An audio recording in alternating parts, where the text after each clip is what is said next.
L'actualité qui est l'intelligence artificielle. Je vais maintenant accueillir Pierre-Antoine Donnet, qui est journaliste spécialiste de la Chine. Bonjour à vous. Bonjour François. Prenez place. Vous êtes l'un des journalistes qui connaît le mieux la Chine. Vous avez été notamment en poste pour l'AFP là-bas. Vous venez de publier un ouvrage collectif qui s'appelle Le dossier chinois, portrait d'un pays au bord de l'abîme. C'est aux éditions du Cherche Midi. La Chine, cette semaine, on en a évidemment beaucoup parlé. Avant même qu'on ne parle de Taïwan, la visite de Macron en Chine est terminée depuis quelques heures. Vous en faites un bilan assez sévère dans Asialist, un site que je recommande d'ailleurs à nos téléspectateurs, c'est remarquable, asialist.com, et qui recense différentes contributions d'experts liées à l'Asie à un titre ou à un autre, économique ou politique, c'est formidable. Et je lisais votre papier tout à l'heure, bilan assez sévère, il n'a rien obtenu ? Écoutez, pratiquement rien, parce que il est venu avec deux objectifs, l'un commercial mais l'autre politique, dans l'intention d'obtenir de son homologue chinois un engagement pour prêcher auprès de Vladimir Poutine et le convaincre d'arrêter les frais. Ça fait maintenant plus d'un an qu'il livre une guerre horrible à l'Ukraine. Eh bien non, la réponse a été des plus vagues. Il ne s'est engagé sur rien du tout. Donc de ce côté-là, je pense que c'est un échec. L'idée qui était la sienne de faire levier au fond de l'accès au marché européen pour la Chine, afin d'obtenir justement un amollissement du soutien chinois à la Russie, c'est une idée saugrenue ? Écoutez, moi, je vais être un peu franc dans ma réponse, mais on a d'un côté un président qui a une quarantaine d'années et un autre qui a presque 70 ans. Les deux, peut-être, ont une sorte de complexe de supériorité, je ne sais pas, mais franchement, d'un côté, il y avait un gamin face à quelqu'un qui est un calculateur rompu depuis très longtemps à toutes les questions internationales, et c'est un manœuvrier de première classe. Xi Jinping. Xi Jinping, absolument. Et je me souviens, à la fin de la conférence de presse, donc les deux étaient là devant la tribune. D'ailleurs, c'est pas vraiment une conférence de presse, il n'y avait pas de questions, mais quand il a pris la parole, Emmanuel Macron a dit « Je sais pouvoir compter sur vous ». Le fait même de dire « je sais », je trouve que c'était un peu présomptueux parce qu'il ne savait rien, en fait, de l'agenda du président chinois, qui, on l'a bien vu après, n'était pas du tout celui qu'escomptait le président français.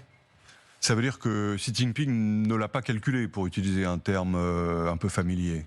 Moi, je pense que, dans une certaine mesure, Emmanuel Macron a même été instrumentalisé.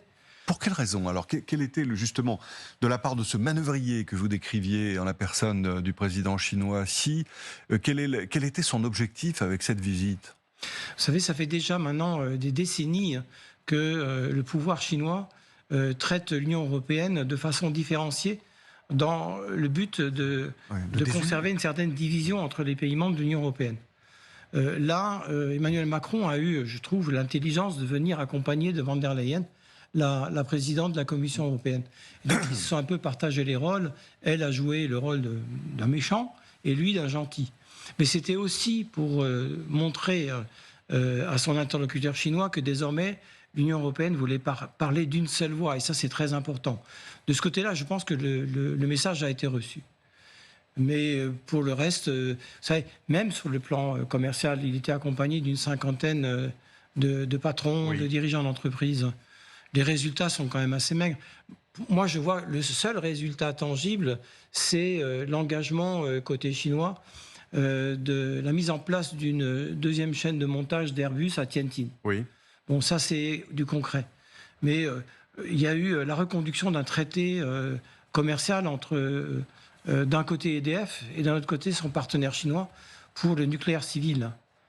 Mais ce qu'on ne dit pas, c'est que grâce justement à ces transferts de technologies français, qui ont été considérables... Depuis 30 ans. Depuis 30 ans, que ce soit Areva, Framatome, EDF et d'autres. Aujourd'hui, les ingénieurs chinois maîtrisent la totalité de la filière nucléaire. D'ailleurs, Il n'y a guère qu'en Chine que les EPR fonctionnent. Hein. Et très exactement. Il y a eu 2 réacteurs EPR qui ont été mis en ligne en décembre 2018 et 2019. C'était les premières au monde. Alors qu'en France, on voit les balbutiements de cette filière qui n'est pas encore vraiment au point. Parce que là, côté français, malheureusement, les ingénieurs français ont perdu le savoir-faire. Vous êtes en train de nous dire qu'au plan, j'allais dire, technologique et commercial, finalement, le marché chinois n'est plus si facile d'accès. Il n'a jamais été, mais enfin, il est encore plus difficile aujourd'hui pour les entreprises françaises que ça n'a été.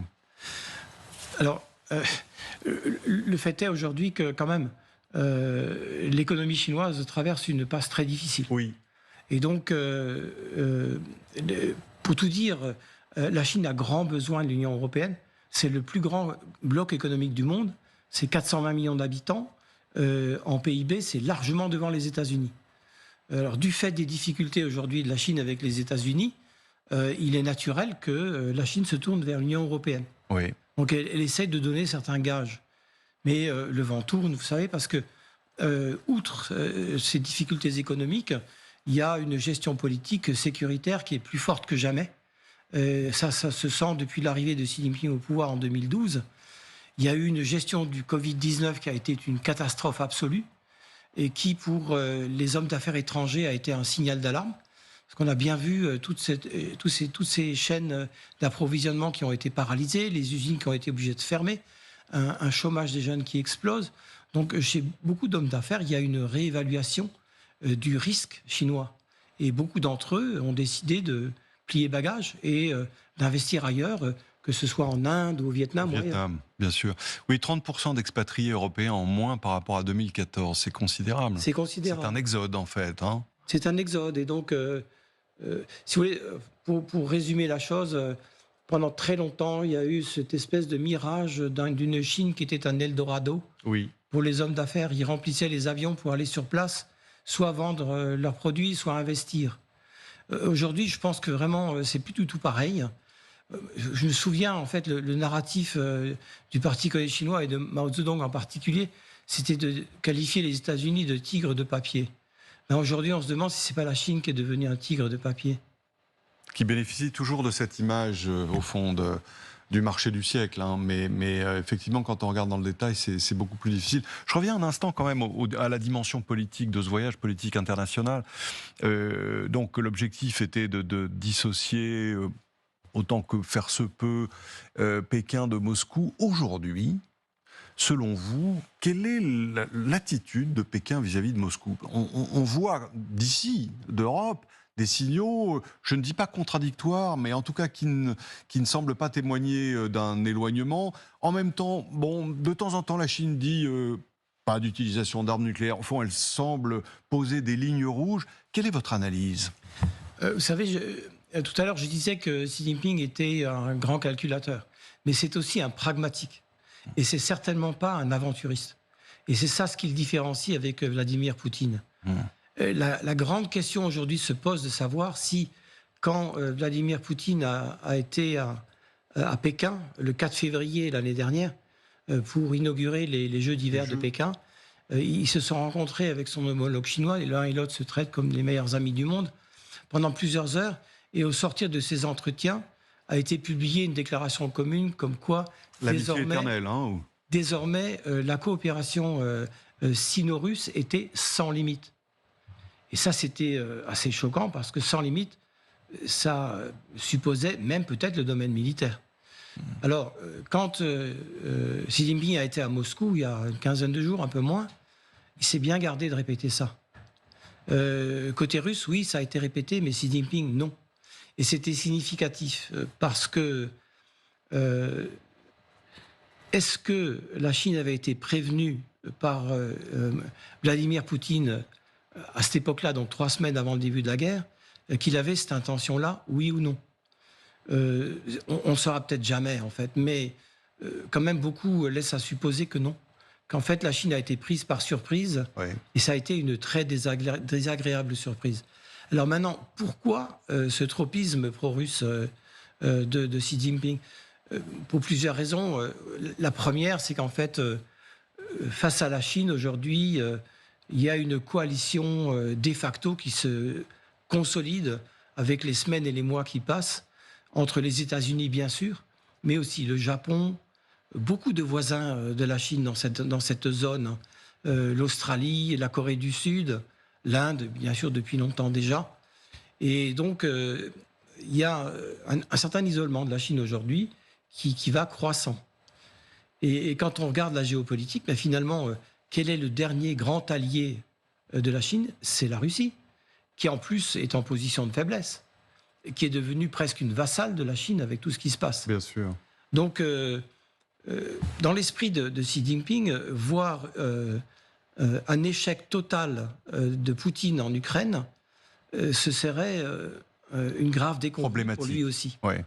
Donc c'est pour ça qu'il essaye de ménager la chèvre et le chou, c'est-à-dire d'essayer de consolider l'image de la Russie sur la scène internationale, qui n'est pas totalement isolée quand même, tout en prenant beaucoup de précautions pour ne pas franchir la zone rouge qui serait livrer des armes, par exemple, à la Russie.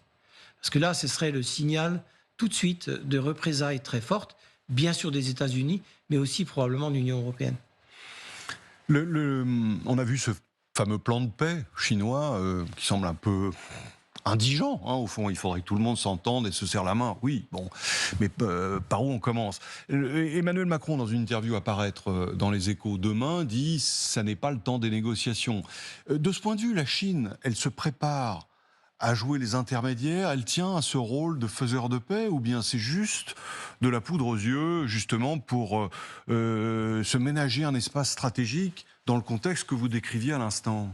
Vous savez, en fait, le désir évident de Pékin, c'est de se montrer en grand pays pacifique. C'est le cas depuis très longtemps. Aujourd'hui, on voit bien que c'est quand même loin d'être le cas. Parce que, à vrai dire, il y a un expansionnisme chinois qui est bien clair, que ce soit en mer de Chine du Sud, qui représente quand même près de 4 millions de kilomètres carrés dans une zone vraiment stratégique, ouais, où la Chine est en train de la militariser à toute vitesse. Puis Taïwan. Enfin, là, vous parliez tout à l'heure, et c'est très clair, je veux dire. La Chine est devenue conquérante, agressive, menaçante, de plus en plus, et là aussi, depuis 2012, depuis l'arrivée au pouvoir de Xi Jinping. Alors, dans un premier temps, on avait l'impression de cette espèce de toute-puissance que, comme on les appelait à l'époque, ces loups guerriers, ces diplomates à l'étranger qui donnaient des leçons partout. Notamment l'ambassadeur de Chine en France. Monsieur Lou Shaye, oui. Il l'a fait au Canada avant de venir en France. Il l'a fait en France. Puis après, maintenant, il est un peu plus modéré parce qu'il s'est rendu compte qu'il est allé beaucoup trop loin et que c'était contre-productif. Et d'une façon générale, cette politique agressive est contre-productive.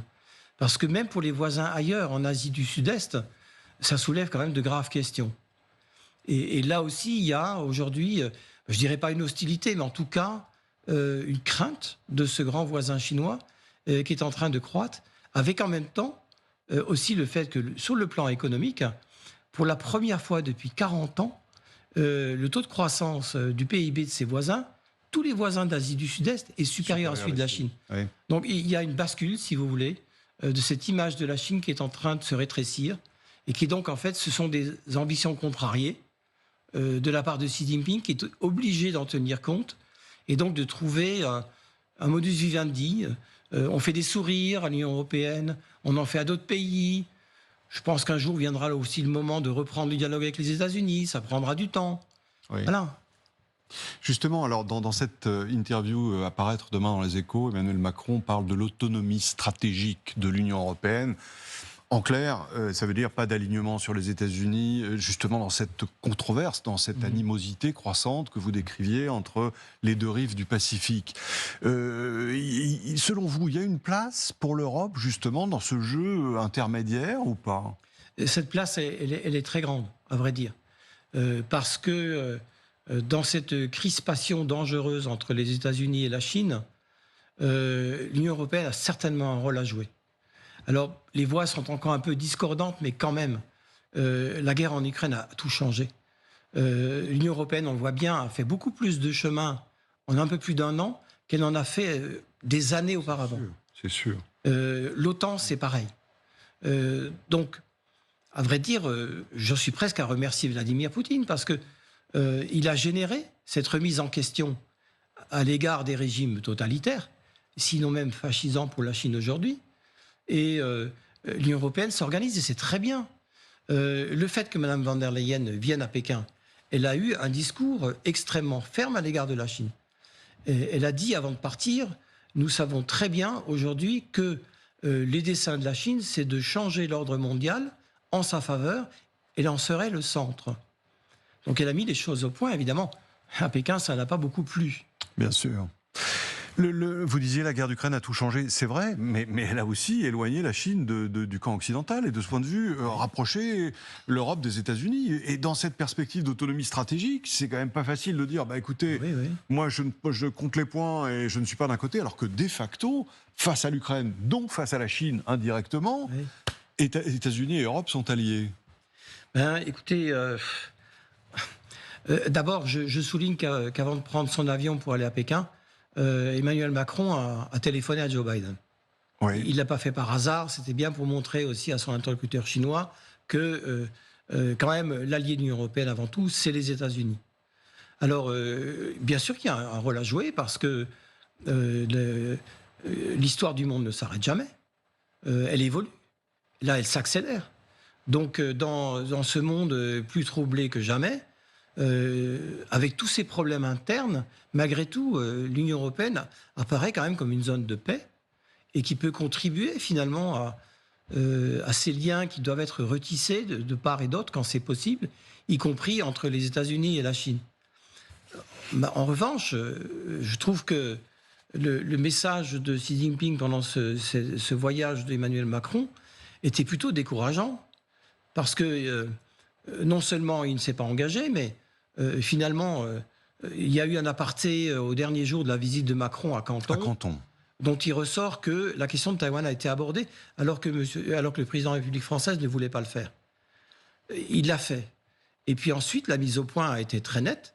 Elle n'était pas dirigée contre Macron parce que c'était l'hôte d'une visite d'État, donc ça ne pouvait pas se faire, mais il a été dit que, à von der Leyen, qu'aucun pays ne saurait dicter l'attitude de la Chine à l'égard de Taïwan.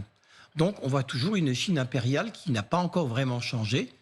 Moi, ce que j'espère, c'est que c'est très difficile, bien sûr, pour un régime autoritaire comme celui de Pékin, qu'il y ait un jour une remise en question quand même en profondeur pour voir où sont les véritables intérêts de la Chine pour demain. Alors c'est vrai que l'affaire Taïwan, justement, quelques heures au fond après le départ du président Macron, la Chine lance des manœuvres offensives. Enfin, elle encercle cette île et demain, semble-t-il, avec des armes chargées de façon réelle. C'est réel, oui. Bon, bien évidemment, la nervosité de la Chine à propos de Taïwan n'est pas nouvelle. On en connaît les raisons, mais on a l'impression qu'elle est quand même montée d'un cran, non ? Écoutez, elle est montée d'un cran il y a déjà plusieurs mois. C'est lors de la visite de Nancy Pelosi. C'était l'année dernière. À l'époque, elle était présidente non pas du Congrès, mais de la Chambre des représentants. Et donc, c'était une visite sans précédent depuis très très longtemps, parce qu'elle était quand même numéro 4 dans la hiérarchie du pouvoir américain, même si elle n'est pas membre de l'exécutif. Et donc là, déjà, ça avait déclenché évidemment une colère épouvantable à Pékin, parce qu'il a ressenti ça comme un affront. Et donc, ils ont à l'époque déclenché ce qui se passe à peu près aujourd'hui. C'est-à-dire de montrer au monde, et bien sûr à Taïwan et aux États-Unis, que l'armée populaire de libération est en mesure d'organiser un blocus de Taïwan avec un encerclement total. C'est ce qui se passe depuis hier, aujourd'hui, et ce qui se passera demain. Quand on regarde vraiment ce qui se passe, il n'y a pas beaucoup de gradation dans l'escalade, non. Vous savez, à Pékin, on est très bien conscient que là aussi, il y a une ligne rouge qui, si elle est franchie, pourrait créer une escalade hors de contrôle. Et je pense qu'ils ne la veulent pas, cette escalade, parce qu'ils savent très bien qu'aujourd'hui, l'armée chinoise n'est pas en mesure de déclencher vraiment les hostilités contre Taïwan. Ça prendra encore beaucoup de temps, si tant est que ça arrive un jour. Parce que la marine n'est pas encore au point.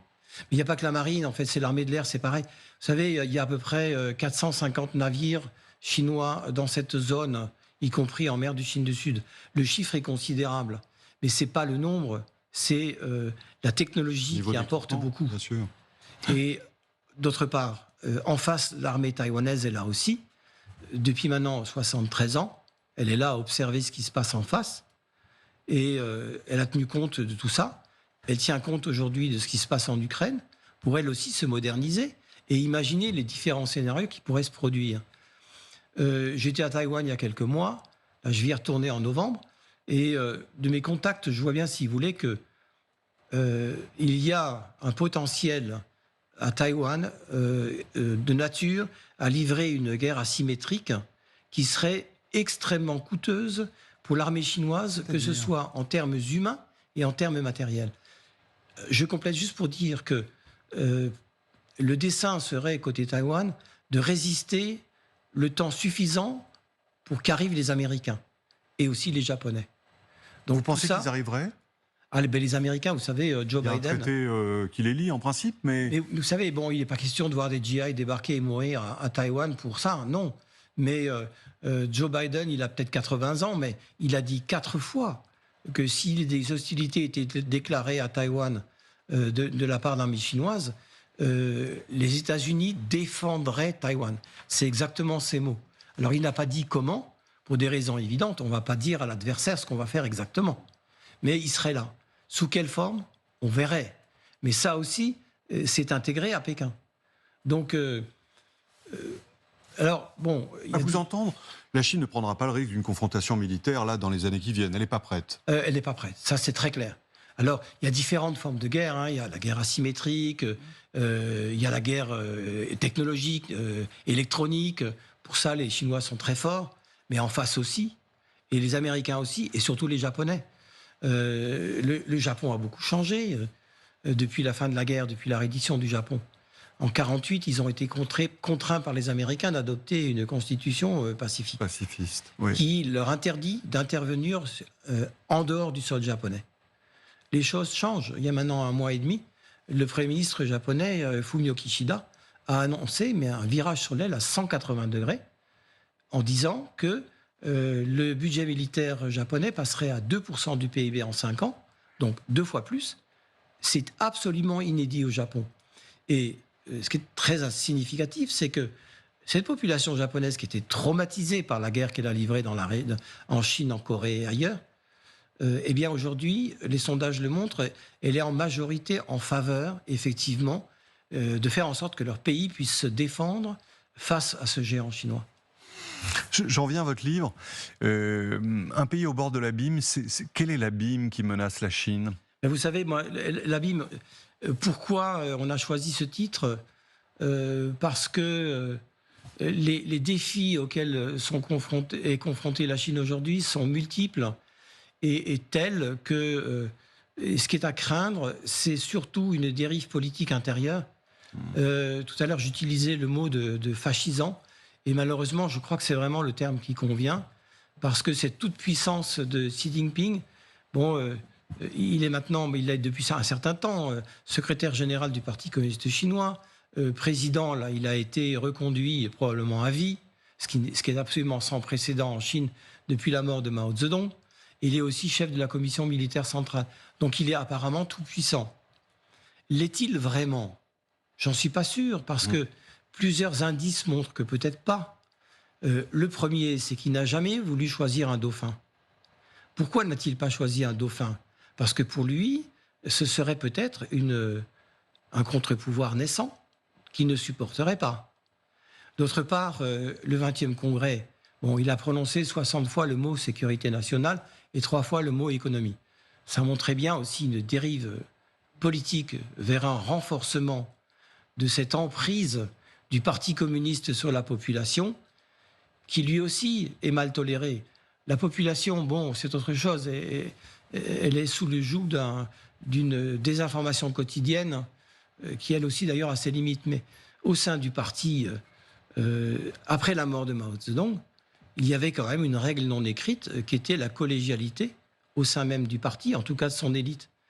Et même si c'est les 7 membres de la commission permanente du bureau politique qui prend toutes les décisions stratégiques, cette commission ne les prend pas toute seule. C'est en consultation avec les autres, et ça, c'est fini. Évolution fasciste, disiez-vous, effondrement démographique, vous en parlez à plusieurs reprises, et c'est vrai que les chiffres sont saisissants. Oui. Vous nous donniez tout à l'heure cette inversion saisissante entre le niveau de croissance de la Chine et celle de ses voisins.